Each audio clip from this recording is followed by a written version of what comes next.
In New Mexico, chili is part of the state's identity so much that the official state question is red or green. Every year, New Mexicans rejoice as chili harvest season arrives, and as this season comes to a close, growers are hoping to find some answers to meet labor shortages plaguing the industry. Dino Cervantes, president of the New Mexico Chile Association, says the industry has been shrinking in the state. We continue to have problems here. They're not improving. And our acreage is reflecting that. This year we don't have the final numbers yet, but roughly about 7,000 acres of chili were grown this year.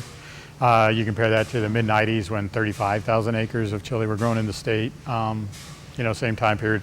And really that's all related to labor.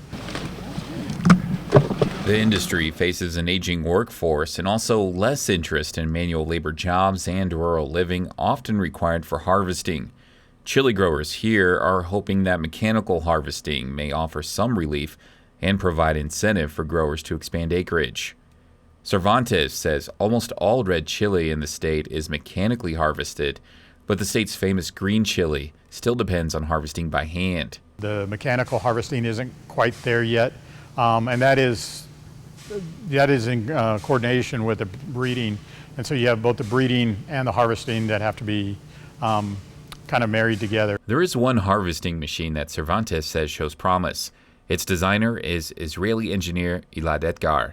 Etgar has spent part of this harvest season testing his machine near Hatch, New Mexico, known as the chili capital of the world, and also in Arizona, where he says the labor demand is even stronger. Red pepper, it's harvest no problem. It's strip perfect, very low percent left on the ground.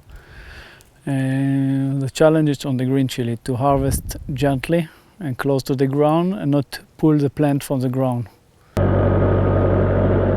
Earlier this harvest season, researchers in Los Lunas, New Mexico, tested one of Etgar's smaller mechanical harvesters on different varieties of green chili plants.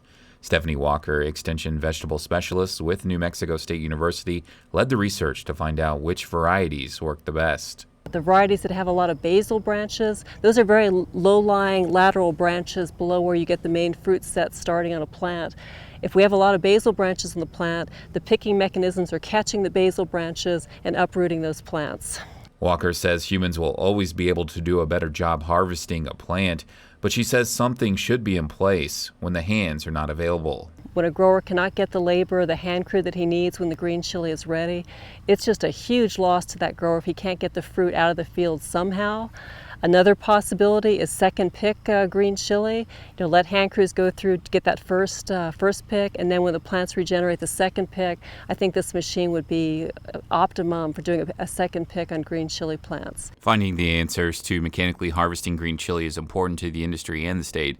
The New Mexico Chile Association says the industry provides over 4,000 jobs and contributes millions each year to the state's economy. President Dino Cervantes says they remain hopeful that mechanical harvesting for green chili is close to a reality. It shows a great deal of promise. We're hopeful that we'll have actually a production machine available next year for one of the processors in the state and incorporate it into their process.